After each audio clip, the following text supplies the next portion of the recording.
오늘 우리가 읽은 이 성경의 헬라어 본문이 조금 구절이 복잡하고 길어요. 17절을 보면 내가 그리스도 예수 안에서 하나님의 일에 대하여 자랑하는 것이 있거니와 그랬어요. 근데 여기 하나님의 일이라는 이 말에 헬라어 원문엔 일이라는 단어가 없습니다. 그런데 이 뜻을 설명하려니까 하나님의 일이라고 할 수밖에 없게 된 거지요.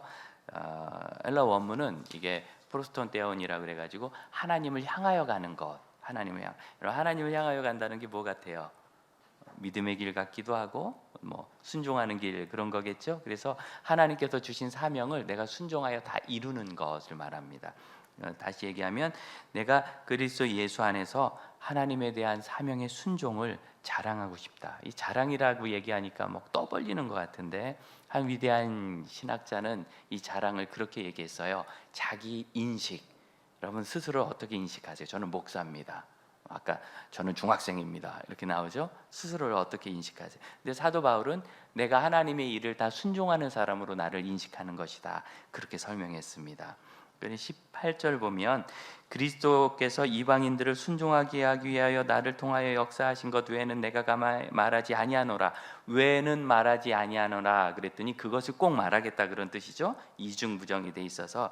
그래서 28절은 간단하게 얘기하면 그리스도께서 이방인을 순종케 하신 역사를 나를 통해서 하셨는데 내가 그것을 자랑하고 싶습니다. 여기 자랑은 자기 인식이라고 그랬죠. 그래서 저는 그런 일을 하는 사람이라고 저를 소개합니다. 그런 뜻입니다. 그리고 그 일은 말과 행위로 되어 있는데 이것은 19절에서 붙는 게 더 맞습니다. 여기도 일이란 단어는 없습니다. 그럼 이 일은 무엇인지 아까 우리가 얘기했죠. 하나님이 주신 사명에 순종하는 것.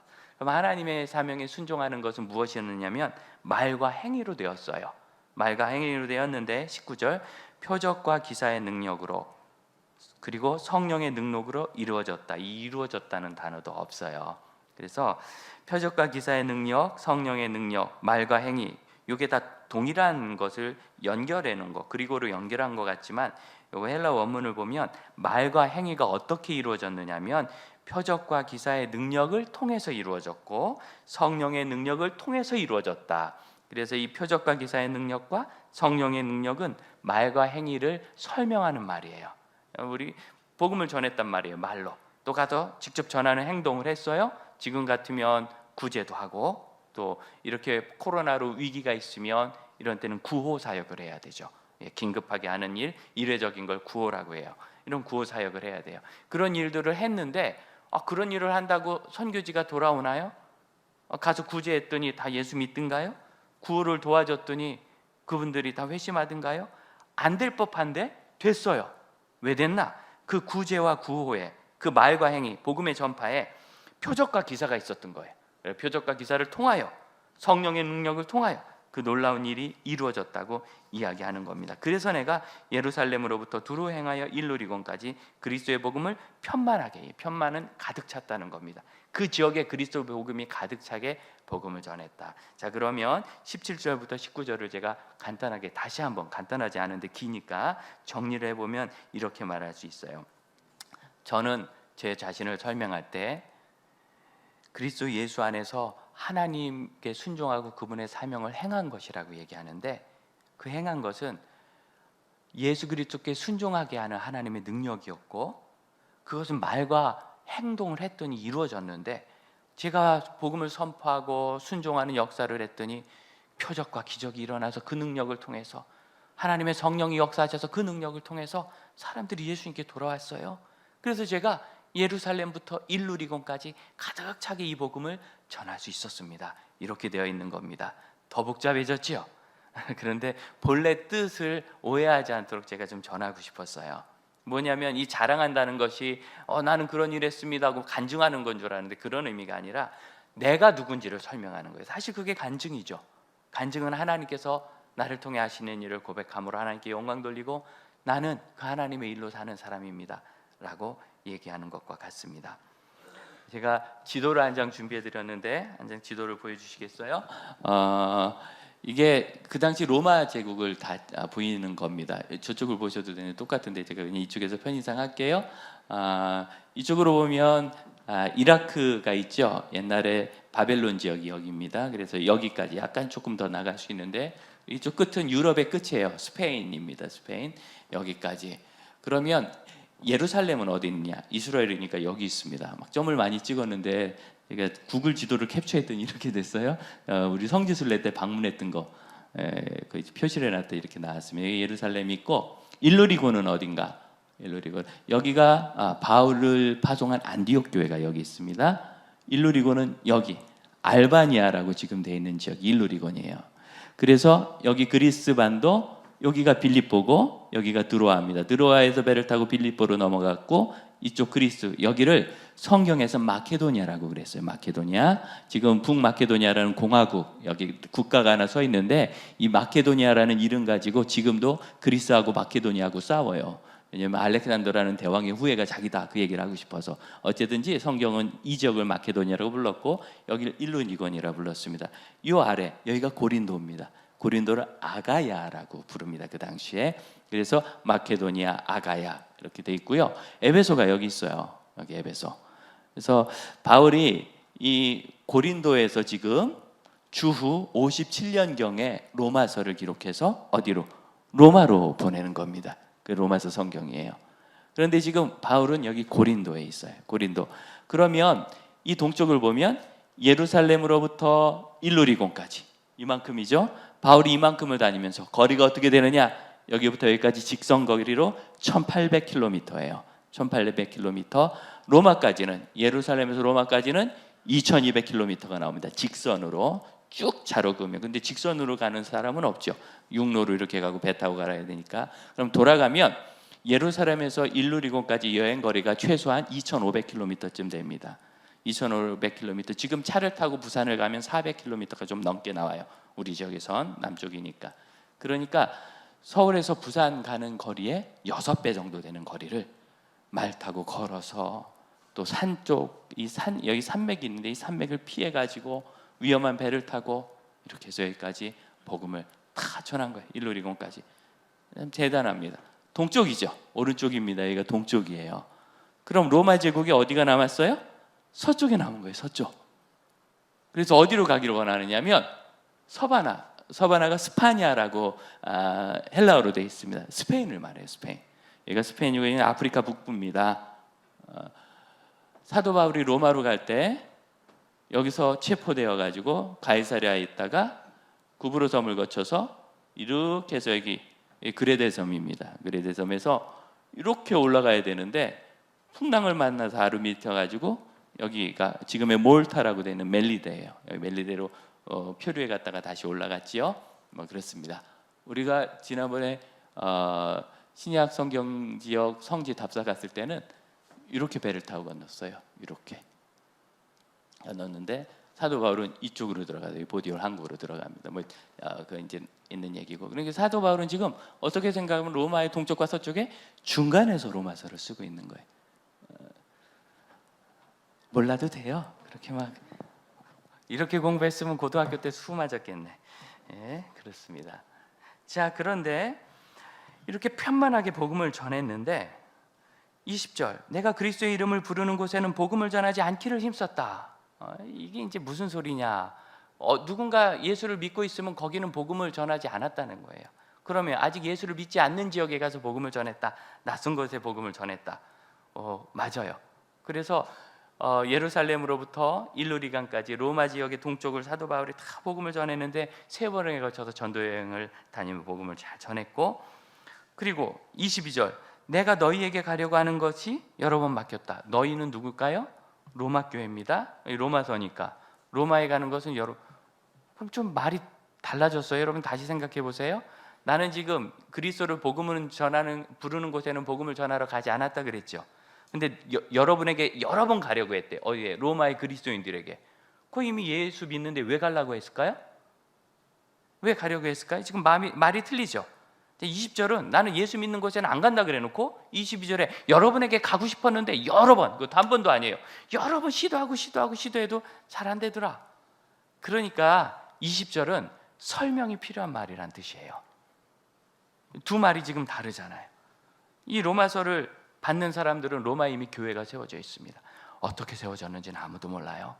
아마 오순절의 역사를 통하여 성령 충만한 사람들이 각지로 흩어지고, 또 스데반의 박해 때 예루살렘의 사도회에는 다 피해서 달아났을 때 그때 로마까지 갔겠고, 또 로마 사람들은 뭐 여러 가지 일로 여행을 많이 했기 때문에 그렇게 예수를 만난 사람들이 로마에서 복음을 전했겠죠. 그러면서 로마의 교회가 상당히 크게 단단히, 왜? 서울이니까, 그래도 수도잖아요. 예, 그렇게 해서 전해졌던 거예요. 사도 바울은 그곳에 가기를 원했습니다. 아니, 복음을 예수 부르는 사람에게나 안 전했다 그러더니 왜 그랬는가? 그래서 우리는 이 20절을 과도하게 해석을 하면 안 됩니다.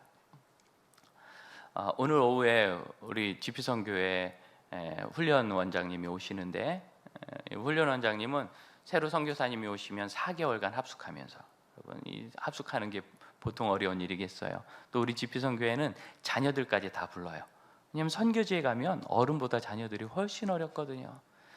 중학생이 돼가지고 선교지에 가서 그 스트레스 때문에 오줌을 쌌다는 이야기를 여러분 들으시면, 사실은 선교사님보다는 아이들에게 얼마나 우리가 미안한지. 얘들한테 허락받고 선교 간 거 아니잖아. 물론 물어보긴 했겠지만 애들이 뭐 알아서 그러라고 그랬겠어요? 그런데 엄마 아빠 따라가 보니까 무슨 선교지가 서구 유럽의 좋은 도시도 아니고, 험한 곳에서 말도 안 통하는 곳에도 색깔 다르고 놀림 다 받으면서 환경은 또 얼마나 안 좋아요.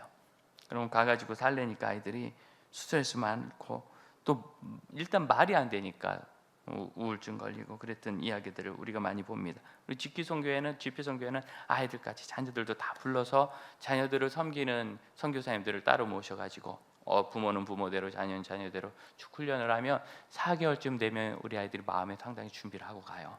참 좋은 일이죠. 그 어려운 일을 훈련 원장님이 하시는데 물었어요. 우리 선교사님들에게 새로 신규 선교사님들이 오시면 이 로마서 15장 20절의 말씀이 마음의 부담으로 됩니까? 그랬더니 맞대요. 그래도 여러분, 아직 복음이 들어가지 않은 곳에 꼭 더 가기를 힘쓰십시오 라고 이렇게 서로 이야기한다는 거죠. 사도 바울이 그랬다고. 그럼 문제는 뭐죠? 요즘 복음이 안 들어간 데가 없다는 거죠. 제가 물어본 바로는 전 세계 모든 나라에 교회가 있고 도시들이 있고, 이슬람 지역은요, 이슬람 지역에도 교회가 있어요. 거기도 왜 사도 바울이 복음을 전했던 지역, 터키 같은 곳 다 이슬람 지역이거든요. 거기 정교회라는 교회가 오랫동안 돼 있고, 개혁교회들도, 우리 개신교회들도 있어요. 그런 것들은, 공인된 교회들은 이슬람인들도 그렇게 터치하지 않습니다. 큰 분쟁이 있기 전에는 어쨌든 있어요. 그럼 정말 복음을 안 들은 곳, 아주 소수의 지역이 있긴 한데 거기로 모든 사람이 갈 수는 없어요. 그곳으로 가야 될 사람도 있고 아닌 사람도 있는 거예요. 다시 생각해 봅시다. 사도 바울이 제일 먼저 사역한 곳이 어디죠? 안디옥. 안디옥에 왜 갔어요? 교회가 커서 간 거예요. 맞죠? 예루살렘에서 박해받아서 간 사람들이 북쪽으로 올라가서 안디옥까지 가서 거기서 이방인에게 복음을 전하니까 이방인 교회가 세워졌단 말이에요. 그래서 예루살렘에서 사도들이 가서 보고 축복한 다음에 바나바를 보내니까 바나바가 바울을 데리고 와서 거기서 수년간 사역을 했어요. 사도 바울도 있는 교회에서 사역을 한 거예요. 그러면 이 20절은 무엇인가? 여러분, 이건 기본 원리고, 그리고 사실은 여기에서 중요한 건 그 다음이에요. 20절 하반절, 남의 터 위에 건축하지 아니하였다. 이 남이라는 단어는 다른 사람, 타인을 말하기도 하지만, 아까 제가 말씀드렸던 한 위대한 신학자는 이 남이라는 단어가 가지고 있는 나와 다른 반대의 개념에 집중했어요. 이 단어는 반대의 의미가 있어요. 그래서 내가 전하는 복음과 다른 식으로 이 복음을 전하는 사람들이 있었다는 거예요. 그 당시에도. 왜? 예루살렘에 있는 사도들조차도 이 복음에 혼란을 겪었거든요. 베드로가 대표적으로 그 율법주의자들 때문에 행동을 잘못했잖아요. 사도들도 유대인이기 때문에 이 복음을 제대로 이해하는 게 어려웠어요. 자, 그러면 로마서의 목표가 나옵니다. 로마서는 종교개혁자들이 말한 대로 복음의 폭탄 같은 성경입니다. 복음을 차근차근 구약 성경부터 예수 그리스도 이전부터 그리스도께서 어떤 일을 하셨고 그분이 어떻게 대속 제물이 되셨는지 잘 설명을 해가지고 이 복음을 모든 사람들이 오해 없이 볼 수 있도록. 그래서 사도 바울은 정작 22절에 너희에게 가려고, 로마에게로 가려고 한다고 얘기했는데 동쪽의 예루살렘으로 다시 가요. 예루살렘으로. 그렇게 되기까지 이 복음을 쭉 써서 전한 거예요. 그래서 이 20절은 사도 바울은 잘못된 복음과 타협하지 않으려 했다는 말로도 해석이 되는 겁니다. 그래서 이 두 가지 의미가 다 있어요. 1차적으로는 예수 모르는 사람에게 전도를 하고 싶었고, 2차적으로는 이 복음에 있어서는 누구랑도 타협하지 않았다, 이 복음에 대해서는. 그래서 이 로마서를 복음을 쫙 설명해서 어디 로마 교회만 보내지 않았어요. 이 로마서는 회람서신이라고 해서 다른 교회들도 다 읽도록 했어요. 예루살렘 교회도 이 로마서를 받은 거예요. 그래서 딱 로마 제국의 중앙에서 앞으로 복음을 전해야 되는 서쪽 지역과 이미 복음을 전하는 동쪽 지역 모두에게 이 복음을 쭉 증거한 겁니다. 그리고 예루살렘에 있는 사도들과 마지막으로 교제하러 이제 그는 예루살렘으로 갈 겁니다. 우리가 읽진 않았지만 26절이에요. 마케도니아와 아가야 사람, 아까 마케도니아 아가야 어딘지 보여드렸죠? 마케도니아와 아가야 사람들이 예루살렘 성도 중에서 가난한 사람을 위해서 연보하였다. 왜? 이때 예루살렘 교회가 박해도 있었고 기근을 겪어가지고 계속 어려웠거든요. 그리고 로마를 상대로 계속 독립운동을 해야 되니까 로마가 압박이 심해가지고 사는 게 힘들었어요. 유대인들의 공격하는 것도 많았고 성도들의 삶이 많이 피폐되어 있으니까 이건 뭐라고요? 구호 헌금을 모은 거예요. 그런데 이게 굉장히 중요한 겁니다. 왜냐하면 이 아가야라는 지역에 고린도가 있었고 사도 바울이 지금 로마로 가지 못하는 원인 중에 첫 번째가 고린도 교회 때문이었어요. 고린도 전후서 고린도 교회에 많은 문제가 있어서 사도 바울이 편지를 썼습니다. 기억나시죠? 어디서 썼는가? 아까 말씀드렸던 에베소에서 썼어요. 고린도에 사실 그 배 타고 금방 가면 될 것 같지만 항로가 그렇게 쉽지 않습니다. 육로로 한참 돌아서 북쪽으로 들어와서 배를 타고 넘어가는데 직접 가긴 위험하기 때문에 되기는 하지만 어쨌든지 사도 바울이 고린도 교회가 너무 문제가 심각하니까 가지도 못해요. 사도 바울을 계속 거절하니까. 그래서 사도 바울이 고린도를 돕기 위해서 디모데도 보내고 디도도 보내고 그러면서 애를 많이 써가지고 결국 고린도 교회가 2-3년 만에 정리가 돼요. 신학이 새롭게 회복되고 그래서 이 복음도 정리할 필요가 있는 거예요. 그래서 이제 드디어 고린도에 방문했습니다. 고린도 지역의 교회들 안전된 걸 다 보고 이제 로마서를 써서 보내면서 사도 바울은 이 고린도 지역의 교회가 아가야의 교회가 헌금한 걸 너무 귀하게 생각했어요. 이 헌금을 가지고 다시 로마로 갑니다. 예루살렘으로 갑니다. 그게 사도행전 20장이에요. 3차 전도여행을 마치고 돌아가면서 우리가 보잖아요. 에베소에서 집회를 하고 또 드로아에서 집회를 하고 드로아에서 집회를 할 때 그 마케도니아로 건너가는 항구 도시 거기에 유두고라는 청년이 밤새 설교를 듣다가 졸다가 3층에서 떨어져서 죽었던 사건이 그때 일어난 거예요. 그런데 사도 바울이 기도해서 살려가지고 살아나가지고 많이 위로를 받았죠. 조금 더 내려가서 에페소로 갔더니 에베소에서는 저 밑에 있는 크레타 섬에 장로님들을 모셔와서 거기서 또 야간 집회를 하면서 뭐라고 얘기하느냐 하면 나는 이제 복음을 전하러 저 로마와 서바나 스페인까지 갈 겁니다. 그래서 이제 여러분은 더 이상 저를 보지 못할 겁니다. 이렇게 얘기해요. 그 장로님들이 그렇게 울었대요. 성경이 적어요. 거기서 또 가는데 이제는 예루살렘 앞에 있는 도시 가이사랴까지 갔더니 전도자 빌립의 딸들이 예언하면서 사도 바울을 가두고 묶어갈 거라고 그래서 다 말리는 거예요. 울면서 가지 말라고 위험하다고. 그때 사도 바울이 뭐예요? 여러분 왜 자꾸 이렇게 울어서 장로님들 왜 자꾸 이렇게 울어서 나의 발걸음을 붙잡습니까? 나는 오직 그 주 예수 그리스도께 받은 사명 구원의 복음을 전하는 일에는 나의 생명을 조금도 아깝게 생각하지 않습니다. 그런 사도 바울의 자기 고백, 자의식, 나의 자랑 거기 나왔죠. 그 신앙 고백이.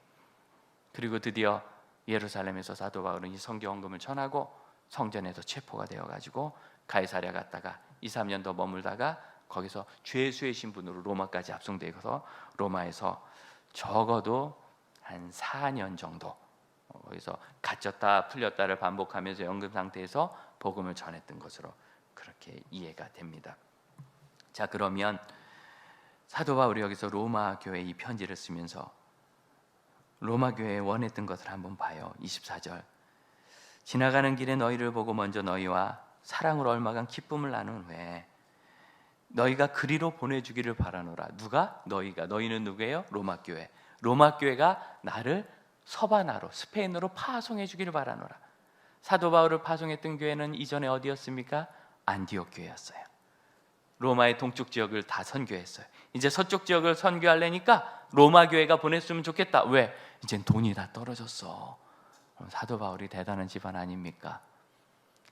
장교가 묻습니다. 당신이 진짜 로마 시민인가? 그렇습니다. 나도 로마 시민입니다. 나는 돈을 많이 주고 이 시민권을 샀습니다. 그랬더니 사도 바울이 뭐라고 해요? 나는 날 때부터 로마 시민입니다. 여러분, 이게 보통 소리가 아닙니다. 어떻게 유대인이 날 때부터 로마 시민이 됐느냐? 그거 대단한 집안 사람이란 거죠. 로마서 16장을 보면 로마 교회에 있는 많은 사람들의 이름을 사도 바울이 거명하면서 누구에게 안부 전해라, 누구에게 안부 전해라, 누구에게 안부 전해라 계속 인사를 해요. 어제 인천노회가 세상에 이 와중에 교사 세미나를 한다고 그래서 거기를 갔어요. 갔더니 인천노회에서 제가 그 인천노회에 속해 있는 교회에서 사역을 한 게 전도사 때거든요. 25년 전에. 그때 계셨던 장로님이 또 집사님들이, 권사님들이 지금도 계셔가지고 한 10명 정도가 기다렸다 저를 맞고 인사를 해주시는데 얼마나 감사하고 반갑든지. 그리고 그 자리에 갔더니 또 못 만난 사람이 많아요. 그 장로님의 아들, 그 친구가 걔예요.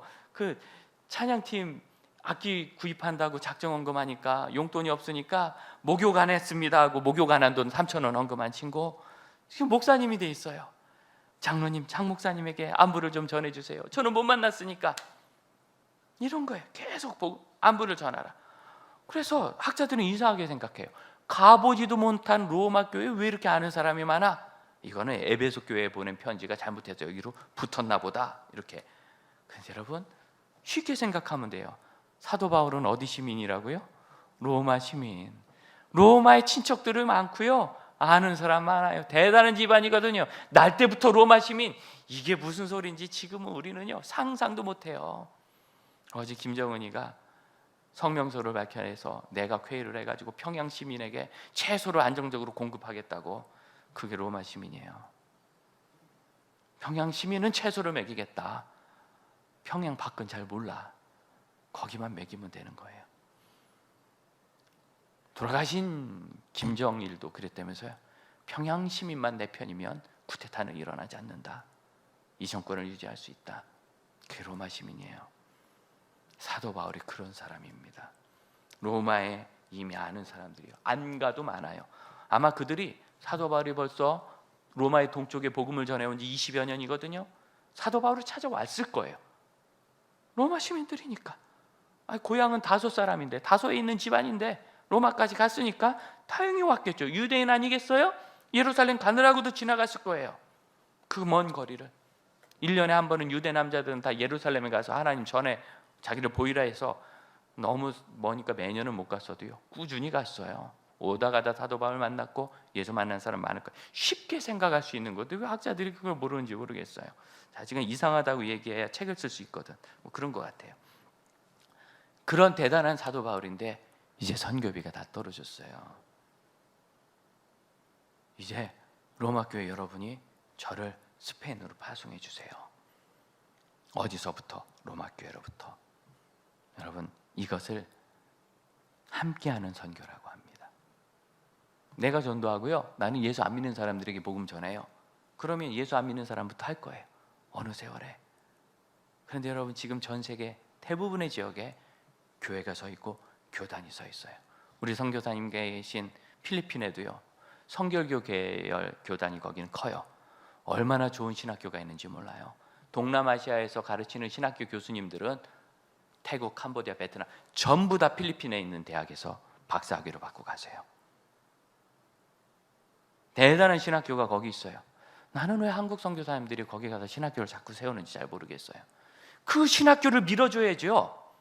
그 신학교의 브랜치를 세워야죠. 지역마다. 아닌가요? 내가 세워야 되는 거예요. 내가. 아직도 한국 교회는요 주보에다가 우리 교회는 선교지 1000교회 개척이 목표입니다. 물론 선교지 교회 아직 세워야 될 곳이 많이 있습니다. 그런데 말이죠, 그 교회는 선교지에 있는 교단이 세워야 되는 거예요. 우리는 후원하고 거기부터. 제가 장지교회에서 목회했습니다.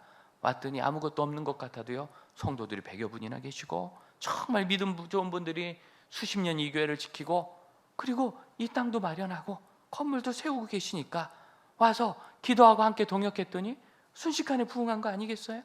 만일 제가 여기서 천막 치고 시작했다 보세요. 남의 땅 빌려가지고 땅은 언제 사나? 집은 언제 짓나? 성도는 언제 이렇게 해서 양육하나? 이미 1대 목사님, 2대 목사님께서 어느 정도 해놓으셨으니까 저는 거기서부터 출발했어요. 이걸 어깨에서 시작하는 선교라 합니다. 같이 해볼까요? 어깨 위의 선교. 여러분, 어깨 위에서 시작하면 어려운 게 있어요. 제가 와서 장로님 이렇게 하면 어떻겠습니까? 그랬더니 목사님 너무 급하세요. 목사님 잘 모르셔서 그러는데 우리 교회는 그런 교회가 아닙니다. 조금 좀 천천히 하시죠. 반대도 있고 뭐 별로 없었지만 뭐 그렇다는 것. 우리 권사님들이 아유 목사님 저는요 순모임하면 밥 먹는 거는 잘하는데 성경 공부 부담스러워요. 순모임과 밥 먹는 거 이게 지금 성경 공부를 먼저 하고 밥을 먹어야 되는데 어쨌든 밥은 잘 드시는데 그것도 중요한 거긴 해요. 예, 뭐 밥 먹고 기도하면 되지. 이렇게 답답하거든요. 에이 내가 개척해버린다 이러면 쉬워요.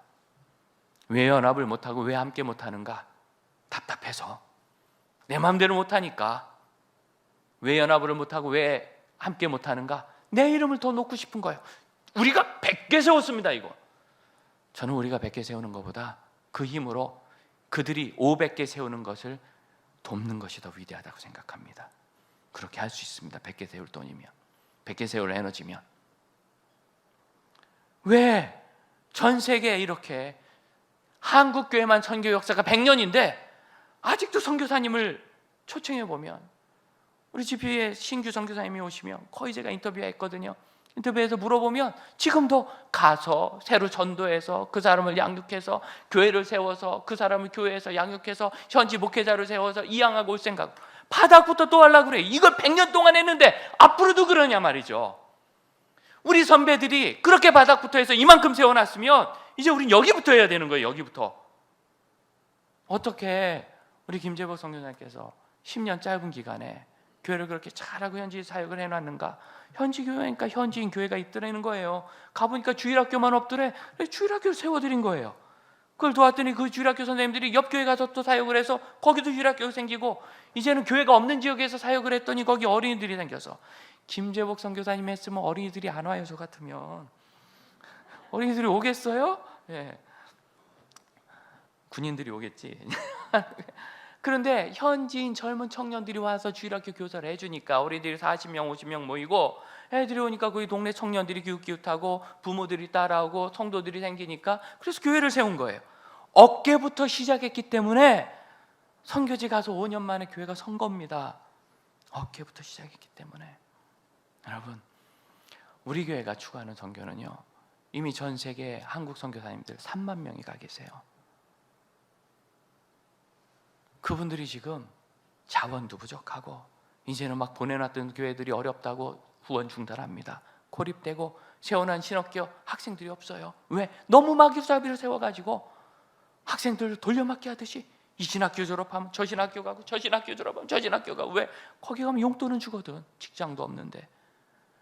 그럼 이 끔찍한 현실 앞에 우리가 무릎 꿇고 회개해야 되지 않습니까? 사도 바울이 남의 터 위에 이 복음을 세우지 않는다고 했다고 해서 복음을 전해진 곳은 안 가겠다는 뜻이 아닙니다. 그는 예루살렘으로 갔습니다. 그가 예루살렘으로 갈 때 뭘 가지고 갔죠? 구제연금, 구호금을 가지고 갔어요. 이 구호금을 뭐라고 얘기해요? 27절. 저희 이방인들은 그들 유대인들에게 빚진 자니 만일 이방인들이 그들 유대인들의 영적인 것, 복음을 나눠 가졌으면 육신적인 것, 물질로 그들을 섬기는 것이 마땅하다. 유대인들 지역 예루살렘 교회가 지금 물질적으로 너무 어려운데 이방인 지역은 이제 복음을 받아들여서 충만하고 행복하고 막 첫 신앙의 기쁨이 있는 거예요. 그런데 여기는 그래도 로마의 핵심 도시들이니까, 마케도니아, 아가야 부자 도시들이니까 무역 중심지고 돈이 많아요. 헌금할 수 있어요. 헌금해가지고 보내서 어떻게 이방인과 유대인이 연합하는 길을 만든 겁니다. 함께 매치한 거예요. 매치. 그리고 이제는 이 복음을 가지고 로마에 가서 로마의 교회와 바울이 매치해가지고 어디? 서바나까지 가자. 이 교회는 스페인에 만일 교회가 세워지면 로마 교회가 세우는 교회가 되겠죠. 그래서 사도 바울이 서바나에 갔을까요? 못 갔을까요? 학자들은 못 갔다고 얘기해요. 왜냐하면 사도 바울이 스페인에 갔던 합리적인 믿을 만한 증거가 지금 하나도 없어요. 갔으면 있을 건데 뭐 그런 기록은 좀 있지만 신뢰할 만한 증거로는 없어요. 그리고 기간도 너무 짧고 로마에서 한 4년 정도 있다가 주 64년에 네로 박해 때 순교한 건 뭐 거의 틀림없는 사실이거든요. 기록이 분명해요. 그 4년 정도 있는 동안 옥중서신도 집필하고 하면서 로마에 사역하고 그 근처에서 사역한 게 틀림없어요. 그렇게 많이 왔다 갔다 할 기회를 얻지 못했을 거예요. 하지만 결국 여러분 서바나에 누군가 갔지요. 저는 사도 바울이 보낸 사람이라고 믿습니다. 자기는 못 가니까 연금 상태잖아요. 누군가를 보냈겠지요. 사도 바울에게 감동받은 사람이 또 누군가 갔겠지요. 여러분 이것이 바로 함께하는 것입니다. 여러분 혼자 내가 다 하려고 하면 속은 시원하지만 능력은 너무 작아요. 함께하려고 하면 답답한 것도 많고 걸리는 것도 많아요. 하지만 능력은 커져요. 그리고 이 시대에 하나님께서 우리에게 주신 내 이름 내서 우리도 하고 나도 만들자, 우리도 몇 개 세우자. 저도요 목사라서 그런 얘기 들으면 가면서 우리 교회는 뭐 헤아리 되게 돼요. 이게 사람의 죄성입니다. 참 죄성에 딱 맞는 선교 같아요. 그렇게 하는 것. 하지만 우리 GP는요 애초에 선교사 사회가 한국교회 선교 초기에 50년 전에 고통을 당할 때 두 개의 선교회가 연합해서 세운 선교회. 우리가 뜻이 같은데 같이 못할 게 뭐 있습니까? 연합해서. 그리고 어디와 연합해요? 어린이 전도회와 연합해서 어린이 전도협회에서요 저 1층을 GP에 쓰게 해주셔가지고 저 1층에서 선교를 하다가 저 옆에 있는 GP 본부를 구입해서 하나님 은혜로 지금 그렇게 해서 지금도 두 선교단체가 서로 공유하면서 사역을 잘해요. 선교지까지 일이 저는 더 퍼져가기를 지금도 기도하고 있습니다. 우리는 서로 함께하는 것을 격려하고 칭찬하고 사랑해야 합니다. 우리 함께 어깨 위에 사는 믿음의 교회가 됩시다. 장지교회 선교는 이제 항상 생각해줘요. 우리는 어깨 위에서 시작한다. 지금까지 40년, 50년 한국교회 선교 역사를 무위로 돌리지 않고 그 열매로부터 시작해서 더 큰 열매를 하나님께 올려드리고 지금까지 못 들어간 곳은요 한인 선교사님들이 가기 어려운 곳이에요. 다 이유가 있어요. 여러 가지 이유가. 가자면 가지만 거의 불가능한 지역. 하지만 우리가 선교해 놓은 지역에 있는 교인들은 갈 수 있어요. 아주 유리해요. 그분들은 갈 수 있어요. 문화적으로도 언어적으로도 신분상도 그래요. 그럼 북한에 우린 못 가지만 중국교회 교인들은 가요. 중국교회 교인들은 가요. 그럼 북한 선교는 누가 가야 돼요? 한인이 가야 돼요? 중국인이 가야 돼요? 중국인, 우리 조선족 동포들이 예수 믿는 사람들, 믿음 좋은 사람들이 그분은 북한에 가면 신분이 보장돼요. 북한이 이렇게 잘 섬겨야 되는 중국 시민 아니겠어요? 국민. 왜 어깨 위에서 못 가고? 저희도 북한 선교하는 모임에 가면은요 목사들이 하면서 우리도 한번 북한 들어가야 되지 않은가? 거기 갔다 오면 미국 가는데 지장이 있어요. 선교사에 가는데 설명해야 될 게 많아져요. 굳이 안 가도 어깨 위에서 하는 선교 믿으십니까? 그리고 여러분 형제자매들의 가정을 돌아봅시다. 표적과 기사의 능력, 하나님의 성령의 능력이 언제 일어났대요? 말씀과 복음 전도의 현장에서. 맞지요? 그게 19절 아니에요. 말씀과 복음 전도의 현장에서 18절 19절 하나님의 능력이 일어났어요. 우리 기도하죠. 병이 낫기를. 무릎이 너무 아파서 예배드리러 가기 어려워서. 예배드리는 거 중요해요. 근데 여러분 이렇게 기도하는 거 어때요? 하나님 저도 선교 현장 한 번 더 가야 되는데 무릎이 아파서 가기 어렵습니다. 저 선교지 가게 무릎 꽂혀주세요. 이게 표적입니다. 우리 다 집 필요하잖아요. 선교를 위해서 집을 좀 쓸 생각하면 어때요? 이렇게 기도합시다. 하나님 세 채를 주시면 한 채는 여러분 살고 한 채는 월세 받아서 선교헌금 하시고 한 채는 선교사님 쓰시게 좀 내줍시다. 뭐 그렇게 걱정해. 세 채 주신다는데 한 채도 없는 사람들이. 꿈꿔봐요. 도대체 무엇으로 해서 우리가 기도하고 하나님의 능력이 일어나길 원합니까? 함께 기도합시다.